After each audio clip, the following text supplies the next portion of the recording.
Lu Yun juga melihat ke arah Yan Hongcai jika dia menunjukkan sedikit pun perilaku abnormal. Lu Yun akan segera membunuhnya. Jika dia berani bersekongkol melawannya, Lu Yun, dia harus membayar harganya dengan nyawanya. Bahkan jika Anda adalah putra tertua dari keluarga Yan dan menyinggung Lu Yun, Anda tetap akan dibunuh.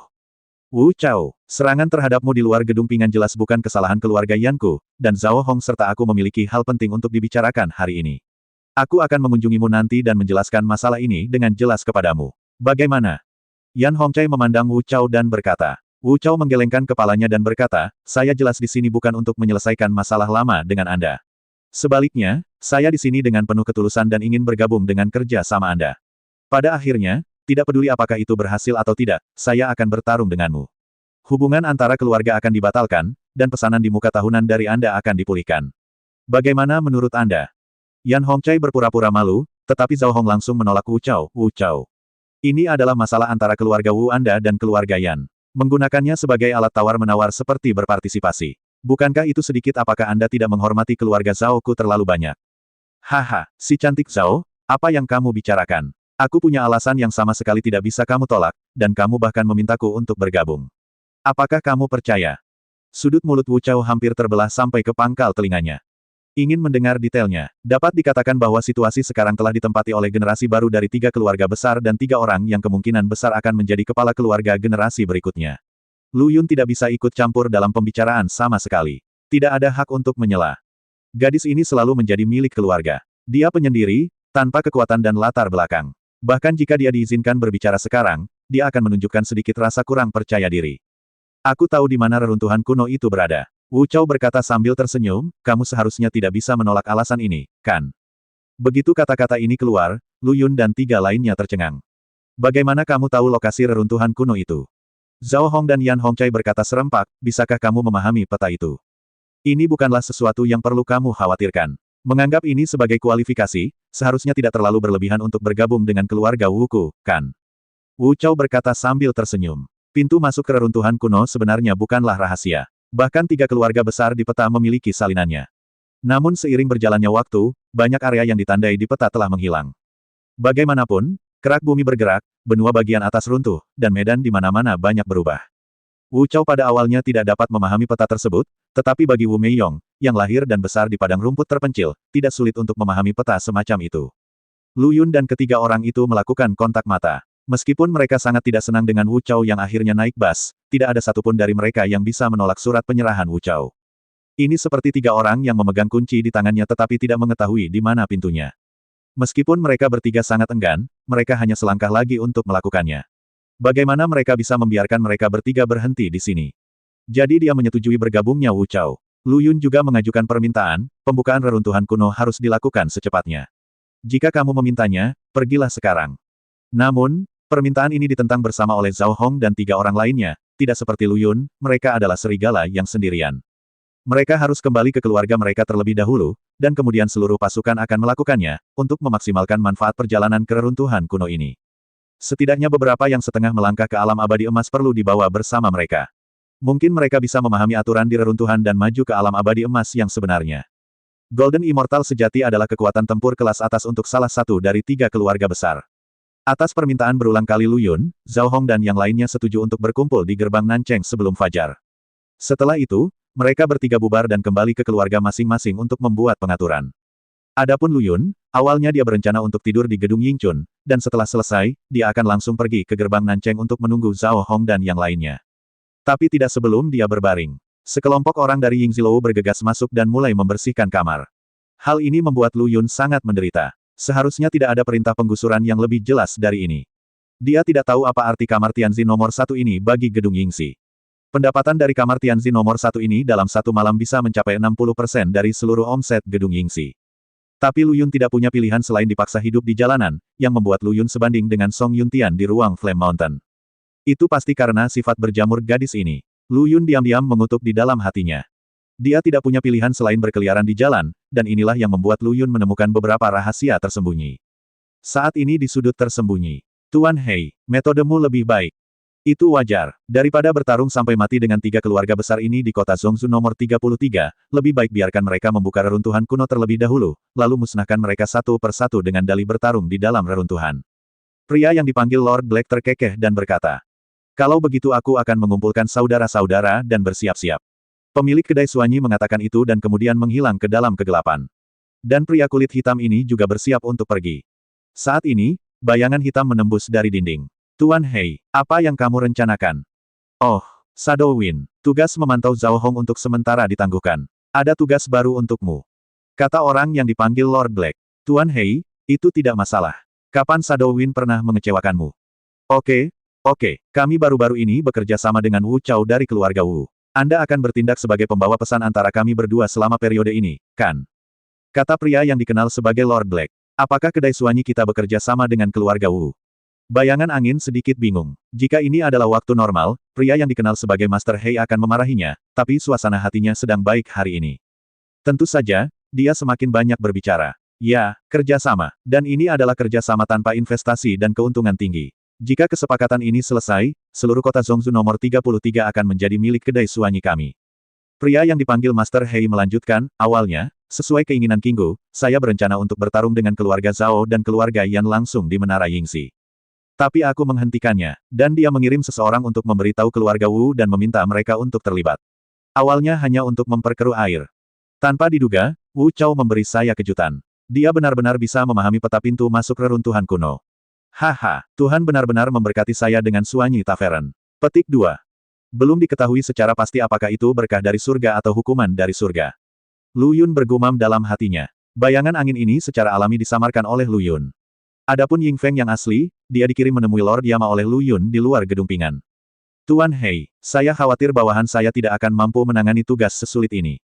Lu Yun menolak. Lagi pula, dia terlalu cerdik dan mulus untuk memainkan dua peran di depan setidaknya 4 hingga 500 orang. "Hah, apa maksudmu?" Pria yang dikenal sebagai Lord Black berkata dengan terkejut. Ini pertama kalinya dalam sejarah KGKZ menolak pengaturan misinya. "Itu dia, Tuan Hei. Meskipun ini waktunya untuk mempekerjakan orang, saya menemukan bahwa anak laki-laki aneh yang tiba-tiba muncul di sebelah Zhao Hong sangat mencurigakan. Identitas dan keberadaannya berbeda, dan waktu kemunculannya juga sangat salah." Lu Yun berkata dengan tenang. "Maksudmu orang yang tiba-tiba muncul di samping Zhao Hong adalah Song Yuntian yang selama ini kita cari dengan susah payah?" Kata pria yang dipanggil Lord Black. Tuan hitam itu bijaksana. Sangat sulit menemukan tempat setelah memakai sepatu besi, tidak perlu usaha sama sekali. Tepat pada waktunya, dia pasti akan mengikuti Zhao Hong ke reruntuhan kuno. Ketika saatnya tiba, skor lama dan baru akan diselesaikan bersama, dan beritahu dia bahwa dia telah menyinggung perasaanku di Suanyi Tavern N. Pria yang dikenal sebagai Tuan Hei berkata, "Terus awasi milikmu. Perhatikan keselamatan, hubungi saja masalah ini, saya akan mencari orang lain." Tuan Hei bijaksana. Bawahan itu mengundurkan diri. "Baiklah, pergi dan lakukan urusanmu." Lu Yun menghilang ke dalam bayang-bayang. Apakah ini termasuk menanam bunga dengan sengaja tetapi tidak berbunga, dan secara tidak sengaja menanam pohon willow untuk menciptakan keteduhan? Lu Yun awalnya berencana untuk tidur di gedung Yingxi. Akibatnya, dia diusir, dan secara kebetulan dia bertemu dengan Tuan Hei dari kedai Suanyi, yang membantunya mengatasi sebagian kebingungannya. Seperti, mengapa Wu Chao mengetahui hal ini, dan apakah pernyataan Wu Chao bahwa dia mengetahui di mana pintu masuk reruntuhan kuno ini hanyalah omong kosong belaka, atau benarkah? Berjalan di jalan pada tengah malam, meskipun jalanan gelap, sekelompok besar orang akan lewat dari waktu ke waktu. Bisa dibilang ini adalah malam tersibuk di kota Zhongzhou pada tanggal 33 dalam ribuan tahun. Di keluarga Yan, kepala keluarga Yan mendengarkan laporan Yan Hongcai dan berkata dengan lesu, "Mulai sekarang, dunia akan menjadi milik Anda, generasi muda, Anda bisa mengurusnya sendiri." Hilangnya putra keempat dan putra ketiga secara berturut-turut telah membuat kepala keluarga Yan kelelahan baik secara mental maupun fisik. Tapi, kamu harus memperhatikan keselamatan. Kemungkinan besar saudara ketiga dan keempatmu dibunuh oleh pencuri. Aku tidak ingin kamu mengalami kecelakaan apapun. Yan Hongcai mengangguk. Dia merasa kasihan pada ayahnya sekarang. Dia bahkan berterima kasih kepada Lu Yun karena telah membunuh kedua adik laki-lakinya karena ini adalah pertama kalinya dalam hidupnya dia menerima perawatan dari ayahnya. Rumah Zhao. Kepala keluarga Zhao tidak memberikan ekspresi apapun atas mobilisasi Zhao Hong, baik persetujuan maupun keberatan. Namun dia secara khusus memberitahu Zhao Hong bahwa apapun yang dikatakan Zhao Ritian, dia tidak boleh dibawa bersamanya. Dapat dilihat bahwa kepala keluarga Zhao memiliki konsep yang sangat bertele-tele dalam mengutamakan anak laki-laki daripada perempuan. Rumah Wu. Kepala keluarga Wu bisa dikatakan sangat mendukung putranya, dan dia juga sangat bahagia. Keluarga Wu sangat beruntung memiliki Wu Chao di keluarganya. Hal ini membuat putra kedua dari keluarga Wu sangat tidak bahagia. Namun yang mengejutkan adalah kepala ketiga keluarga ini sepertinya sudah mencapai kesepakatan terlebih dahulu, dan tidak satupun dari mereka yang menyatakan berencana untuk mengikutinya. Saya tidak tahu apakah itu kebetulan atau mereka bertiga punya rencana dan kekhawatiran masing-masing. Waktu segera tiba pada jam kelima. Meski matahari belum terbit dari cakrawala, pancaran sinarnya sudah mewarnai bagian timur menjadi putih. Anggota dari tiga keluarga besar juga telah berkumpul, namun agar tidak menarik perhatian keluarga kecil lainnya di kota Zhongzhou nomor 33 dan Kedai Suanyi, tujuan pertemuan terakhir mereka ditetapkan di lokasi 5 km di luar kota selatan, gerbang. Apakah semuanya ada di sini? Yan Hongcai melihat sekeliling dan berkata. Tidak ada yang mengatakan apapun, jadi itu dianggap persetujuan. Kemudian Yan Hongcai dan Zhao Hong memandang Wu Chao, sementara Lu Yun memperhatikan dengan tenang. Wu Chao melirik Wu Meiyong di sampingnya, dan melihat pihak lain mengeluarkan peta sederhana. Setelah mengamatinya beberapa saat, dia menemukan arah tertentu dan melarikan diri. Melihat gerakan lari Wu Meiyong, Yan Hongcai dan Zhao Hong yang berpengetahuan luas melebarkan mata mereka dan berkata, kaki besar. Bagaimana kamu tahu orang-orang Bigfoot? Wu Chao. Rahasia. Senyuman muncul di bibir Wu Chao dan dia berkata, temanku tidak tahu bagaimana menunggu siapapun. Jika dia tidak mengikutinya, dia akan menghilang.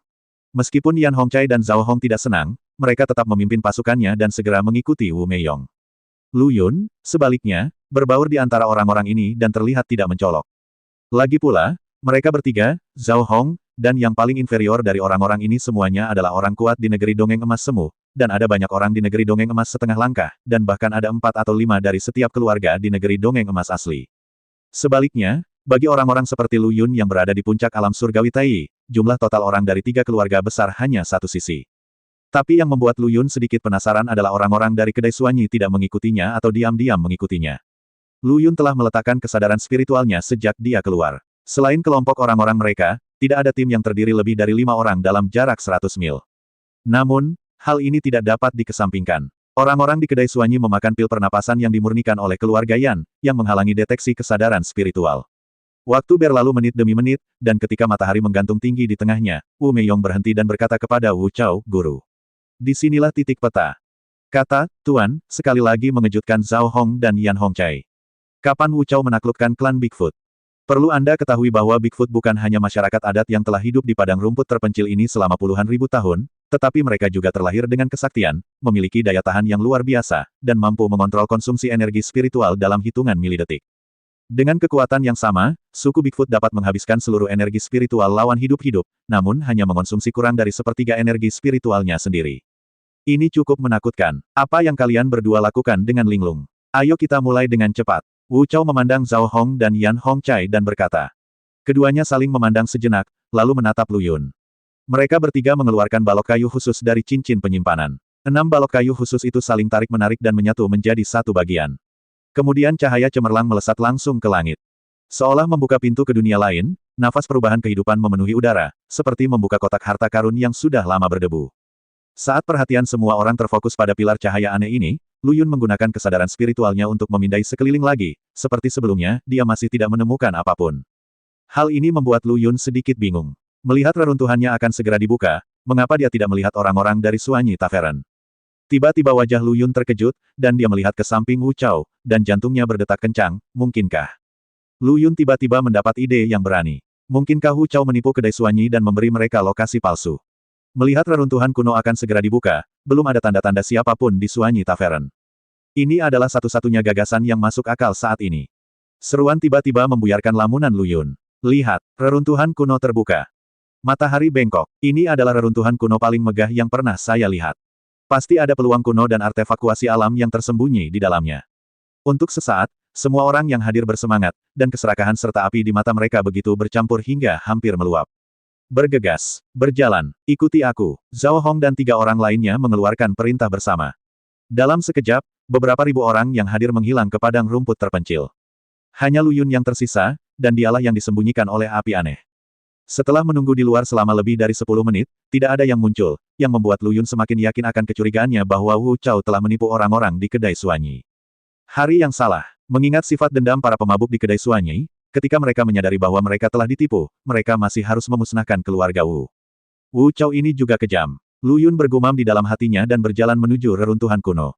Meskipun Lu Yun datang terlambat lebih dari 10 menit untuk memastikan kecurigaannya, Lu Yun tidak panik sama sekali. Berdasarkan pengalaman yang dia peroleh dari alam rahasia dan reruntuhan yang dia masuki, hal-hal baik masih akan datang. Tidak hanya tidak ada gunanya terburu-buru masuk, tetapi juga akan menemukan jalan bagi mereka yang datang nanti. Tapi ketika Lu Yun masuk, dia tercengang. Sebelum dia bisa merasakan seperti apa hukum langit dan bumi yang lengkap. Lalu saya mendengar suara keras di kejauhan, disusul suara kedua dan ketiga, dari segala arah, ke arah itu, seperti malam tahun baru. Selain itu, energi spiritual di udara juga menjadi lebih tipis secara kasat mata. Suara keras ini berarti seseorang menerobos negeri ajaib Daluo Jin tanpa memikirkannya. Apakah kamu di sini untuk menjelajahi reruntuhan atau kamu di sini untuk membuat terobosan? Lu Yun mengeluh. Dia sangat yakin dengan orang-orang ini. Pasti ada batasan untuk tidak melakukan pekerjaannya dengan baik. Meskipun dia mengatakan ini, tubuh Lu Yun dengan jujur mulai menyerang penghalang yang sudah tipis. Langit yang semula cerah tiba-tiba diselimuti awan gelap. Lu Yun mendongak dan melihat guntur dan kilat melonjak di awan gelap. Jika dia berani bergerak lagi, ribuan guntur ilahi mungkin akan jatuh dari awan gelap tebal, menenggelamkan tubuh kecilnya ke lautan guntur.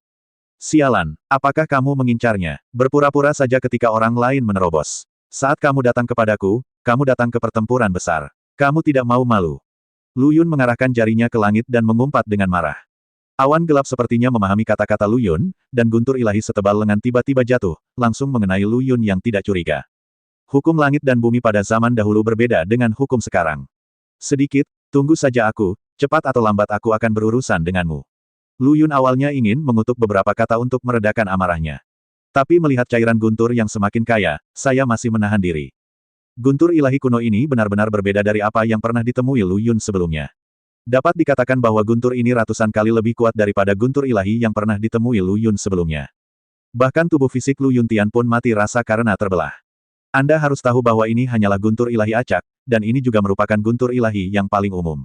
Jika itu adalah guntur ilahi hitam atau guntur ilahi 7 warna, Lu Yun akan berubah menjadi segenggam abu terbang reruntuhan kuno ini tadi. Lu Yun bahkan tidak bisa membayangkan seperti apa pemandangan ketika dia akan maju ke alam abadi emas, dan apakah itu akan mengarah pada guntur dewa hitam atau guntur dewa berwarna-warni. Bagaimanapun, Lu Yun mengandung darah iblis, garis keturunan yang telah ditekan oleh dunia atas sejak zaman kuno. Tapi semakin sering hal ini terjadi, Lu Yun tidak terburu-buru untuk menerobos. Di reruntuhan kuno di mana negeri dongeng emas hampir ada di mana-mana, bahkan jika Lu Yun menerobos ke negeri dongeng emas, dia mungkin akan dicincang setengah mati olehnya, guntur ilahi, dan kemudian terluka parah. Bagaimana saya bisa merampok harta karun di reruntuhan ini? Lebih baik tidak menerobos untuk saat ini, dan ini bisa dianggap sebagai salah satu kartu truf Lu Yun. Jika dia benar-benar menghadapi beberapa masalah sulit, atau ketika kelompok menyerang, Lu Yun akan dipromosikan secara langsung dan memicu guntur ilahi.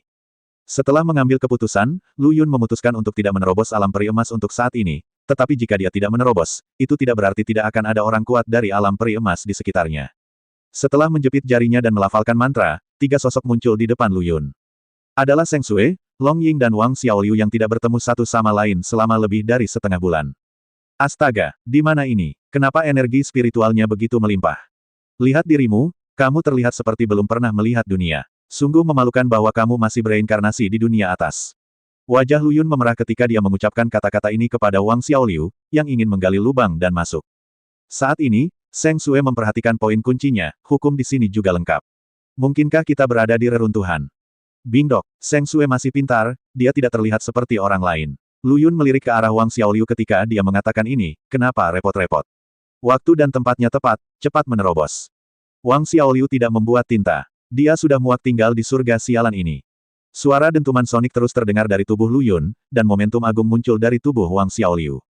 Energi spiritual di sekitarnya menjadi gelisah, dan Wang Xiaoliu seperti jurang maut, menghadapi energi spiritual yang datang dari segala arah tanpa menolak siapapun yang datang. Sebuah kekuatan misterius menimpa Wang Xiaoliu dari langit. Apakah ini yang disebut kekuatan hukum? Lu Yun bergumam pada dirinya sendiri. Ini adalah pertama kalinya dia mengamati negeri dongeng emas dari jarak sedekat itu. Ada suara mendengung lainnya, dan Wang Xiaoliu berhasil dipromosikan ke negeri dongeng emas. Tuan, saya akhirnya berhasil menembus negeri dongeng emas. Lu Yun tidak melihat gerakan dan langit, dan hatinya tidak seimbang saat itu. Bisakah Anda berhenti menargetkan saya dengan jelas? Meskipun Anda berpura-pura tidak melakukannya untuk sementara waktu, tidak apa-apa. Apa yang Anda maksud dengan tidak bisa berkumpul? Siapa yang Anda anggap remeh?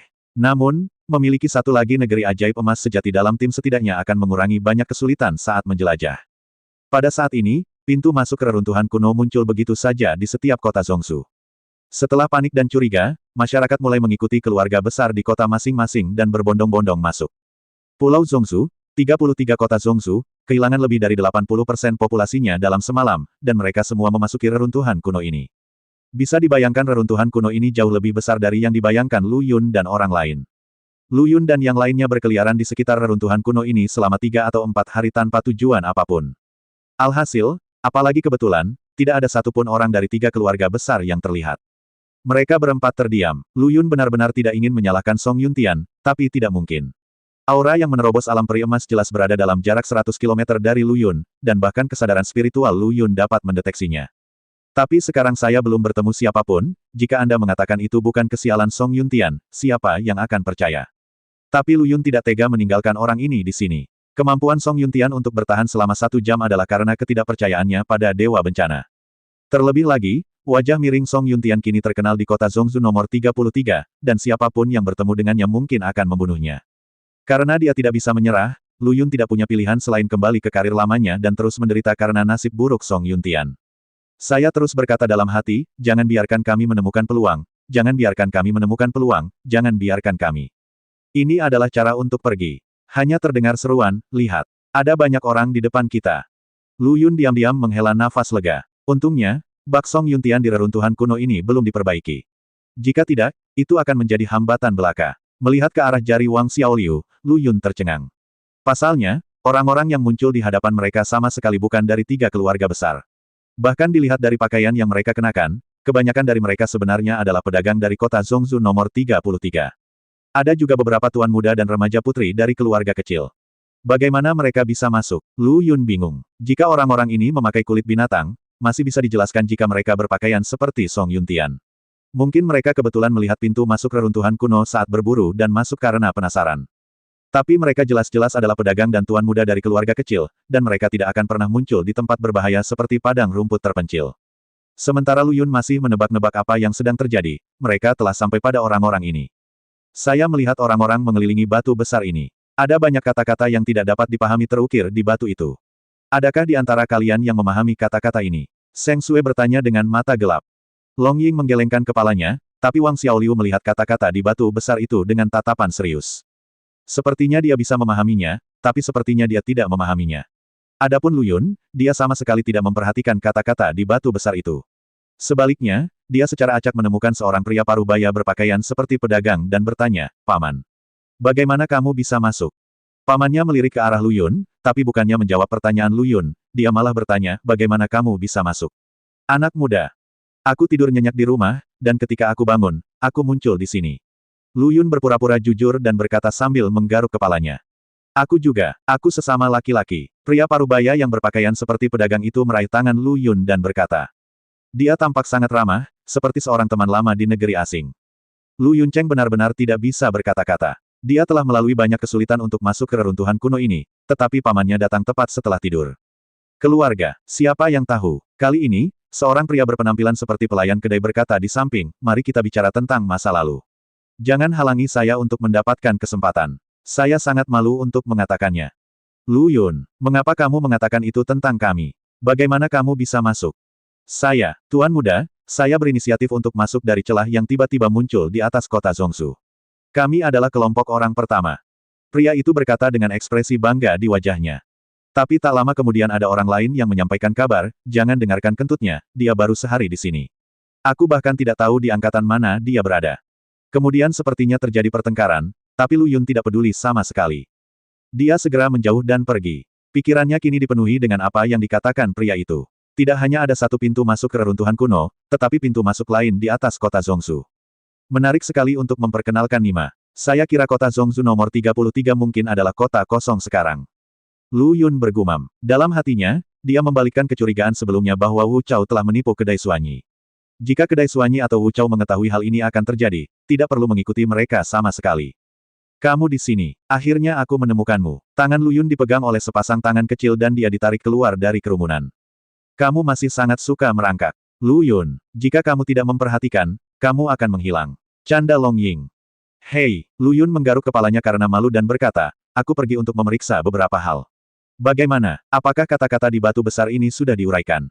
"Tidak, itu tidak koheren sama sekali." Wang Xiaoliu menggelengkan kepalanya dan berkata, "Saya hanya tahu beberapa kata di dalamnya, yang tidak cukup untuk menyimpulkan arti umum dari batu ini." RH seharusnya mengetahui arti dari kata-kata kuno ini, tetapi untuk beberapa alasan, RH tertidur lelap tanpa mengucapkan sepatah kata pun ketika Lu Yun memasuki kota Zhongzhou nomor 33. Sudah lebih dari seminggu sekarang dan masih belum ada tanda-tanda bangun. Seharusnya tidak ada harapan bagi RH sekarang. Namun, meskipun Lu Yun tidak dapat memahami kata-kata di atas, hal itu tidak menghalanginya untuk melihat alur tepat di atas batu besar tersebut, dan ukuran serta bentuk alur tersebut hampir sama persis dengan potongan kayu khusus tersebut. Meski balok kayu khusus tersebut menghilang saat menjadi pintu masuk reruntuhan kuno ini. Tapi jangan lupa bahwa Lu Yun awalnya memiliki 3 potong kayu misterius di tubuhnya. Awalnya, dia mengira informasi Yan Hongcai salah. Faktanya, diperlukan 9 balok kayu khusus untuk membuka pintu reruntuhan kuno. Kunci yang dibentuk dari 6 balok kayu khusus membuka pintu reruntuhan kuno dan membuat Lu Yun bingung untuk waktu yang lama. Berpikir bahwa inilah orang hebat yang meninggalkan reruntuhan kuno, dia takut akan terlalu sulit untuk mengumpulkan 6 buah, jadi dia membuat beberapa balok kayu khusus lagi. Namun kini nampaknya semakin banyak diproduksi balok-balok kayu khusus, namun tidak hanya digunakan saat membuka reruntuhan kuno saja, beberapa tempat di reruntuhan kuno tersebut juga memerlukan balok-balok kayu khusus untuk dibuka. Persis seperti batu besar di depan Lu Yun. Kalian bertiga, bersiaplah untuk menanggapi keadaan darurat kapan saja. Perintah Lu Yun. Dia melompat ke atas batu di bawah tatapan bingung semua orang. Dia mengeluarkan balok kayu khusus dari cincin penyimpanan dan menekannya langsung ke dalam alur. Titik. 1 menit berlalu dan tidak terjadi apa-apa. Apakah aku terlalu memikirkannya? Lu Yun bergumam di mulutnya, mencoba menggali potongan kayu khusus itu, tetapi menemukan bahwa potongan kayu khusus itu sepertinya tersedot ke dalam alur di batu besar itu. Tidak peduli seberapa keras Lu Yun menariknya, ia tidak mau bergerak. Tiba-tiba, batu itu bergetar hebat, menjatuhkan Lu Yun. Batu besar itu berdiri dengan goyah, dan pasir, kerikil, dan puing-puing di sekitarnya berkumpul dengan ganas menuju batu besar itu. Dalam sekejap, manusia batu muncul di depan semua orang. Manusia batu itu melangkah maju, dan tanah langsung retak, menjatuhkan para pedagang yang belum pulih dari keterkejutannya ke tanah. Di celah-celah itu, panas yang menyengat berubah menjadi pisau tajam, merenggut nyawa para pedagang, wanita muda, tuan muda, dan penjaga keluarga kecil. Lari, lari, di tengah ratapan dan jeritan, seseorang berteriak. Orang-orang yang panik, seolah-olah sedang memegang sedotan penyelamat, mulai melarikan diri dengan gila-gilaan dari manusia batu itu. Namun sebelum mereka sempat lari 2 langkah, mereka dihadang oleh tembok tak kasat mata. Batas. Mengapa ada batas di sini? Yang menanggapi mereka adalah duri yang muncul dari tanah, yang langsung membuat orang-orang yang hanya berpikir untuk melarikan diri ini merinding. Sepertinya kita tidak bisa keluar kecuali kita berurusan dengan manusia batu ini. Wang Xiaoliu berkata dengan semangat juang yang sengit. Sejak menerobos ke negeri dongeng emas, dia belum pernah bertarung dalam pertarungan sebenarnya. Lu Yun, lindungi Nona Seng Sui. Aku akan menangani manusia batu ini sendirian. Inikah yang kamu katakan, apakah kamu tidak menyesalinya nanti? Lu Yun menarik niat pedang yang melonjak ke dalam tubuhnya dan berkata sambil tersenyum jahat. Pada saat ini, Long Ying dan kedua anak buahnya juga datang ke sisi Lu Yun. Bukankah kita benar-benar perlu naik dan membantu? Menurutku manusia batu itu cukup sulit untuk dihadapi. Bisakah Wang Xiaoliu melakukannya sendiri? Long Ying melirik pria batu yang tertarik pada Wang Xiaoliu dan berkata. Kamu meremehkan Wang Xiaoliu. Bukankah dia mengatakan bahwa dia bisa menangani manusia batu ini sendirian? Mari kita dukung dia dari pinggir lapangan. Lu Yun tiba-tiba mengganti topik pembicaraan, hati-hati. Dia berdiri tepat di depan Seng Sui. Dengarkan saja bunyi gedebuk yang membosankan. Lu Yun mundur beberapa langkah sebelum hampir tidak mampu menenangkan tubuhnya. Mata Seng dan Sui membelalak, dan mereka tidak percaya dengan apa yang mereka lihat. Wang Xiaoliu, yang baru saja bersumpah untuk menantang manusia batu, sekarang seperti genangan lumpur yang dipegang di tangan Lu Yun. Jika Lu Yun tidak mengambil tindakan tepat waktu, Wang Xiaoliu akan hancur menjadi bubuk oleh kekuatan yang dibawanya, dan bahkan Seng Sui pun akan menderita karenanya. Hati-hati, Lu Yun meletakkan Wang Xiaoliu di tanah dan menembakkan tubuhnya seperti bola meriam, menghalangi manusia batu yang berguling ke arah mereka seperti bola batu. Baru saja mendengar suara keras. Asap dan debu langsung memenuhi seluruh penghalang, menghalangi pandangan dan menyebabkan Seng Sui dan mereka berdua terbatuk. Adapun Lu Yun, separuh tubuhnya yang bertabrakan dengan manusia batu sekarang mati rasa. Terlihat manusia batu jelek ini memiliki pengaruh yang kuat. Manusia batu itu menginjakkan kakinya ke tanah, bumi bergetar, dan puluhan duri tanah menyerang Lu Yun. Lu Yun mengikutinya dan menginjak tanah dengan keras, dan sebuah dinding batu muncul 10 meter dari Lu Yun. Langsung menghalangi puluhan duri tanah yang masuk. Lu Yun sekali lagi berubah menjadi peluru dan bergegas menuju manusia batu itu. Bang! Lu Yun meninju kepala bundar manusia batu itu. Saya pikir ini akan berakhir, tetapi tidak ada gunanya berpikir. Manusia batu itu menutup tangannya membentuk sangkar batu, menjebak Lu Yun di dalamnya. Kemudian kepala batu yang terpotong muncul dari leher yang telanjang lagi. Sangkar yang dibentuk oleh tangan manusia batu itu terus mengencang, mengancam akan menghancurkan Lu Yun menjadi pai daging. Lu Yun berusaha sekuat tenaga dan akhirnya berhasil membuka celah dan keluar. Namun sebelum tubuh Lu Yun bisa menyentuh tanah, sepasang kaki yang setidaknya sebesar sepatu ukuran 45 menutupi seluruh tubuhnya. Bang! Tanah bergetar dan asap beterbangan kemana-mana. Lu Yun diinjak oleh manusia batu itu. Namun tiba-tiba nyala api tiba-tiba menembus kaki manusia batu itu dan membakarnya. Kemudian apinya melonjak tinggi dan menghilang di udara, menampakkan Lu Yun di dalamnya. Elementalisasi api aneh sering kali dapat menghasilkan keajaiban ketika menghadapi serangan fisik semacam itu. Kali ini berbeda dari yang terakhir kali. Target Lu Yun cukup jelas, dan dia meninju pria batu itu tepat di tengah dadanya. Terciprat kapan saja, manusia batu itu juga terlempar ke tanah oleh kekuatan mengerikan yang dibawa oleh pukulan ini. Tinju Lu Yun seperti tetesan air hujan, menyerang satu titik dengan ganas. Saya ingin setetes air menembus batu. Setiap kali manusia batu itu mencoba menamparkan Lu Yun dari tubuhnya dengan telapak tangannya, Lu Yun akan menggunakan elemen api aneh untuk menghindari serangan itu. Akhirnya, kerja kerasnya membuahkan hasil. Setelah pukulan lain dari Lu Yun, saat pecahan mayat beterbangan, cahaya menyilaukan melintas di mata Lu Yun. Ini seharusnya menjadi inti energi manusia batu. Cakar Lu Yun yang berubah menjadi tinju langsung menembus batu keras itu dan menariknya keluar dari tubuh manusia batu itu. Saat inti energi manusia batu itu ditarik keluar, inti energi itu langsung tersebar menjadi puing-puing yang tak terhitung jumlahnya. Hambatan di sekitarnya juga menghilang. Lu Yun menghela nafas lega, menyeka keringat di dahinya, dan berkata, sialan. Untungnya, RH, kamu bangun tepat waktu. Kalau tidak, akan memakan waktu lama hanya untuk menemukan kekurangan manusia batu ini. Petik 2. Ketika Lu Yun diinjak ke tanah oleh manusia batu, mungkin ada terlalu banyak suara, yang membangunkan RH. Setelah dengan cepat memahami situasinya, dia memberitahu Lu Yun di mana kelemahan manusia batu itu.